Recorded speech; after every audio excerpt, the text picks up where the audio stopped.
మహాగణుడగు దేవుని నామానికి మహిమ కలుగును గాక. వాక్యోదయ కార్యక్రమాన్ని వీక్షిస్తున్న మా ప్రియులకు ప్రభువైన యేసుక్రీస్తు నామంలో ప్రత్యేక వందనాలు తెలియజేస్తున్నాం. ఈరోజు ఒక అద్భుతమైన విషయాన్ని పరిశుద్ధ గ్రంథం నుండి వినే ప్రయత్నం చేద్దాం. యేసు ప్రభువారు సేవ చేస్తున్న 3.5 సంవత్సరాల అద్భుత సేవా పరిచర్య ప్రస్థానంలో కొంతమంది యేసుని చూడాలి అని అనుకున్నారు.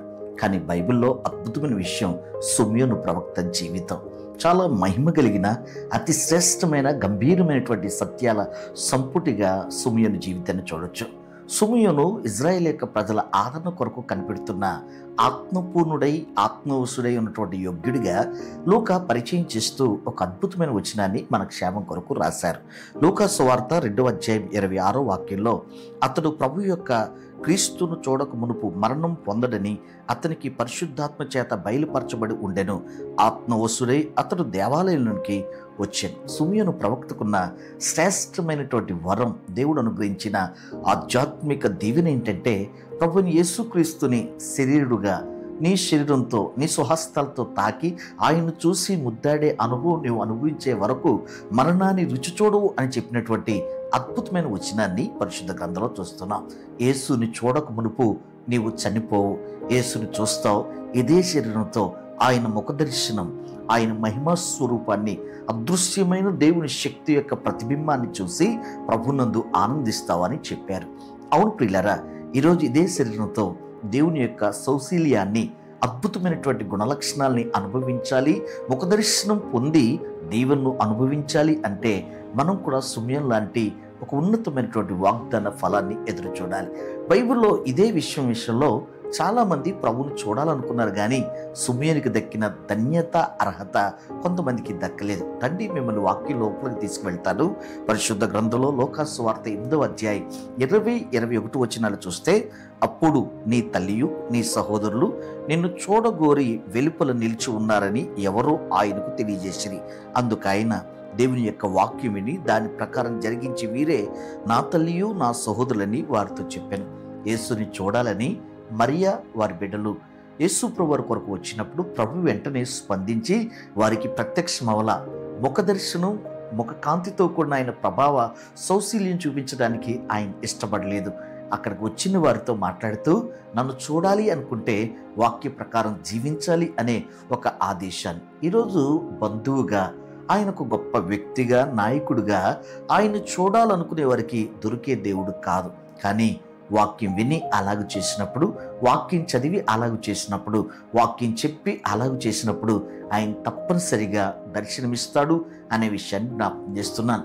అలాగే బైబిల్లో మరో సందర్భం, లూకా సువార్త 23వ అధ్యాయం 8వ వాక్యాన్ని చెబితే, హేరోదు యేసును చూసి మిక్కిలి సంతోషించాను. ఆయన గురించి చాలా సంగతులు విన్నప్పుడు ఆయన ఏదైనా ఒక సూచక్రియ చేయగా చూడ నిరీక్షించి బహుకాలం నుండి ఆయన్ను చూడగారు. బహుకాలం నుండి యేసును చూడాలని కోరిక కలిగి చూడగోరినటువంటి హేరోదు దేవుణ్ణి చూసి సంతోషిస్తున్నట్లుగా చూస్తున్నాం. కానీ తన జీవితంలో మార్పు రాకుండా పాత బతుకే, వ్యభిచార జీవితమే, లోక సంబంధమైనటువంటి రాజకీయ జీవితమే ఉండిపోవటం మనం చూస్తున్నాం. యేసును చూసిన వారు నీళ్లు ద్రాక్షారసమైనట్లుగా రంగు, రుచి, వాసన, విలువ కలిగి అతి శ్రేష్టమైన వారిగా మారిపోతారు. ప్రియులారా, హేరోదు జీవితంలో రూపాంతర అనుభవం, లేకపోతే మారుమనసుతో కూడిన పరివర్తన రావడానికి, లేకపోతే ఆయన జీవితం మారి కొత్తగా మారడానికి అవకాశాలు లేని పరిస్థితి ఏర్పడడానికి కారణం ఏంటంటే, ఆయన్ని ఒక రాజకీయవేత్తగా, లేకపోతే ఒక మతోద్ధారకుడుగా యేసును చూడాలి అనుకున్నాడు. ఆయన చాలా అద్భుతాలు చేస్తున్నాడు, చాలా పేరు కలుగున్నాడు, ఆయన ఒకసారి చూద్దాం అనుకున్నాడు. అలాంటి వారికి ఆయన దొరికేవాడు కాదు. సిమియోనుకి మాత్రమే యేసు దొరకడానికి కారణం ఏంటంటే, యేసు దర్శనం కొరకు, యేసు ప్రత్యక్షత కొరకు, ముఖ దర్శనం కొరకు సంవత్సరాల తరబడి ప్రభు సన్నిధిలో కనిపెడుతున్న మహిమోన్నతమైన వ్యక్తి దేవుని బిడ్డలారా సిమియోను. అందుకే దేవుడు ఆ గొప్ప భాగ్యాన్ని ఇచ్చాడు. యేసు ప్రభువారిని ఒక సహోదరుడిగా, లేక ఒక మత సంబంధమైన గురువుగా ఆయన చూడాలనుకునే వారికి ఆయన దొరకడు. మరో సందర్భం ఇలా రాయబడింది దేవుని యొక్క వాక్యంలో, యోహాను సువార్త 12వ అధ్యాయం 21-22లో మనం చూస్తే, వారు గలిలయలోని బెత్సైదా వాడైన ఫిలిప్పు నద్దకు వచ్చి, అయ్యా మేము యేసును చూడగూర్చున్నామని అతనితో చెప్పగా, ఫిలిప్పు వచ్చి ఆంద్రియతో ఎట్లైను. ఆంద్రియ ఫిలిప్పును వచ్చి యేసుతో చెప్పిరి. దేవుని బిడ్డలారా, ఆ రోజుల్లో దేవుని పరిచర్య జరుగుతున్న రోజుల్లో కొంతమంది యేసును చూడాలని గ్రీకులు ఇష్టపడుతున్నప్పుడు ప్రభు అంటున్నాడు, గోధుమ కింద భూమిలో పడి చస్తే తప్ప, తండ్రిని ఆరాధించి సేవించే వారికి తప్ప నా దర్శనం దొరకదు అంటున్నాడు. ఆ రోజు వచ్చినటువంటి ఆ వ్యక్తులకి ప్రభు యొక్క దర్శనం దొరకకపోవడానికి కారణం ఏంటంటే, ఆయన్ని ఆ పండుగలో ఒక సరదాగా యేసును చూద్దాం, మనం పండుగలో చాలా విషయాలు చూసాం, యాత్రకు వచ్చాం, అనేక ప్రదేశాలు చూసాం, యేసు ప్రభువారు కూడా చాలా ఖ్యాతి ఫేమస్ అయ్యాడు కనుక ప్రభును కూడా ఒకసారి ఒక లుక్ వేసి ఒక చూసి వెళ్ళిపోదాం అనుకున్నారు. అలాంటి వాడికి ఆయన దొరకలేదు. అయితే విచిత్రమైన విషయం ఏంటంటే, బైబిల్ గ్రంథంలో లూకా సువార్త 19వ అధ్యాయము 3వ వచనంలో యేసు ఎవరో అని చూడగోరిని గాని పొట్టివాడైనందున జనులు గుంపు కూడి ఉండుట వలన జక్కయ్య చూడలేకపోయాను. జక్కయ్య యేసుని చూడాలనుకున్నాడు, కానీ ప్రభు అతని దగ్గరికి వెళ్ళి, జక్కయ్య నేడు నీ ఇంటికి రక్షణ వచ్చింది అని చెప్పాడు. ఆయన యేసును చూడాలనుకున్న తల్లిదండ్రులకు దొరకని ప్రభు, యేసును చూడాలనుకున్న హేరోదుకి అందరి రక్షణ భాగ్యం, యేసును చూడాలి అనుకున్నటువంటి ఆ యొక్క పిలుపు దగ్గరికి వచ్చినటువంటి యాత్రికులకు దొరకని ఈ భాగ్యం మరి పొట్టువాడినటువంటి జక్కయ్యకి దొరకడానికి కారణం ఏంటంటే, అతను హృదయపూర్వకంగా ప్రభుని చూడాలనుకున్నాడు.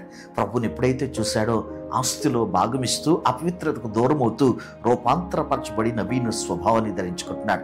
అవును ప్రియులారా, ఈ రోజుల్లో ప్రభుని చూడాలి, ఆయన దర్శనం కావాలి అని ఏదో క్యాజువల్గా లేకపోతే మతపరంగా భౌతికంగా రాజకీయంగా ఆలోచిస్తే ఆయన ముఖ దర్శనం దొరకదు. ఆయన చూసి ముఖ కాంతులు రహస్య పాపాలు బట్టబయలవగా పశ్చాత్తాపడి ప్రాయశ్చిత్తం చేత మన జీవితాన్ని దేవునికి అర్పించి బలిపేట మీద పెట్టాలని ఆశపడితే జక్కయ్యకు దొరికినట్లుగా యేసు మనకు కూడా దొరుకుతాడు. అవును, మనం ఇదే శరీరంలో ఈ లోకాన్ని విడవకు ముందే సిమియోను ప్రవక్త వలె యేసుని దర్శించుకునే మహాభాగ్యం పరిశుద్ధాత్ముడు అనుగ్రహించిన గాక. రండి, చిన్న ప్రార్థన చేస్తాను. అద్వితీయ దేవ, నీ ప్రశస్తమైన నామానికి కృతజ్ఞతాస్తుతులు చెల్లిస్తున్నాం. మీరు మమ్మల్ని ప్రేమించి మాకు అనుగ్రహించిన తాజా ఉపదేశంతో కూడి నీ మాటలు బట్టి వందనాలు. బైబిల్ గ్రంథంలో చాలామంది నిన్ను చూడాలనుకున్నారు, కానీ వారికి నువ్వు దొరకలేదు. సిమియోను ప్రాణం పోకముందే నిన్ను చూసే ఆ గొప్ప భాగ్యాన్ని వరంగా పొంది చేతులతో ఎత్తుకుని ముద్దాడి ప్రవచనాత్మకంగా మాట్లాడిన మాటలు బైబిల్ గ్రంథంలో రాయబడ్డాయి. జక్కయ్య వలె దేవా, సిమియోను వలె నిన్ను చూడాలి అనుకుంటే మా హృదయాలు నీకు సమర్పించే ఆకాంక్ష మాకుండాలని మీరు మాట్లాడారు కనుక ఈ మాటలు వింటున్నా మా శ్రోతలు కట్టి భాగ్యం దయచేయమని నజరేయుడైన యేసు నామములో వేడుకుంటున్నాము తండ్రి, ఆమేన్. తండ్రి అయిన దేవుని ప్రేమ, ప్రభువైన యేసుక్రీస్తు వారి కృప, పరిశుద్ధాత్మ కన్యని సహవాసం సదా మనందరికీ తోడును గాక. ఆమేన్.